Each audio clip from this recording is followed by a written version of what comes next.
Ukufunda nokufundisa kuqale ngaphandle kwamagingxigingxi kwezinye izikolo, kodwa kwisikolo samabanga aphansi iSomelulwazi Primary School eFreedom Park, imeko ibimaxongo. Kubekho uphazamiseko esikoleni ngelixa ibhunga lolawulo lwesikolo nabazali bebambe uqhankqalazo befuna ukuba kususwe inqununu esikhundleni. Inqununu ityholwa ngolawulo olugwenxa. Amalungu esigungu esilawula isikole samabanga aphansi Somelulwazi Primary School endaweni yaseFreedom Park babamba umbhikisho osukwini lanamhlanje onokuthula befuna kukhishwe uthishanhloko wesikole.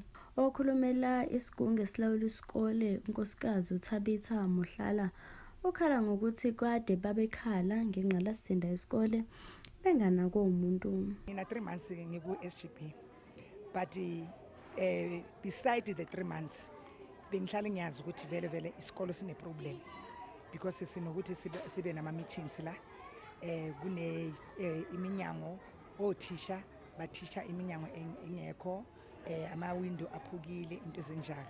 So ithe mangirealize ukuthi no lezi zinto ziso then ngatake over ngakhuluma noBaba uNdlovu ukuthi uBaba uNdlovu because uBaba uNdlovu was a targeted person ku principal. And then ngazama ukuthi ngikhulume no principal ngicela ukuthi ulungise isikolo.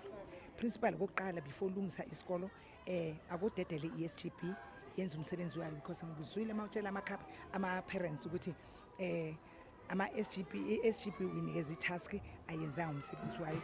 Khona manjalo Thino Wanga Desmond Luvengo ongusihlalo wegatsha leSathu Eldorado Park uthi lolu daba bazolifakela izibuko bayaqhubeka nokuphenyisisa bathola ukuthi lezi insolo uthishanhloko agexabezwa ngazo siyiqiniso kangakanani.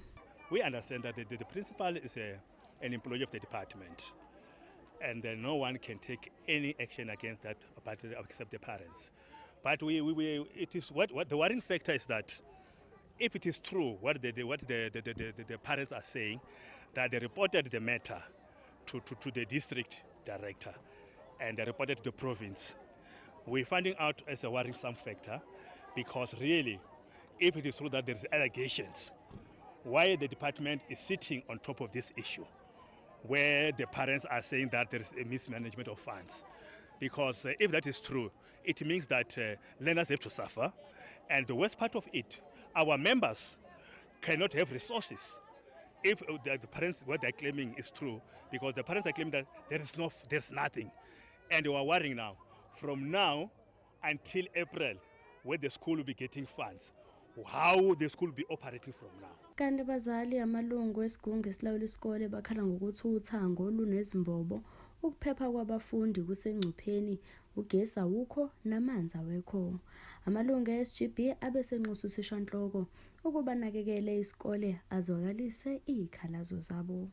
Ezindabeni zeSoweto TV ngingonobuhle wakwaNdlovu ngise Eldorado Park.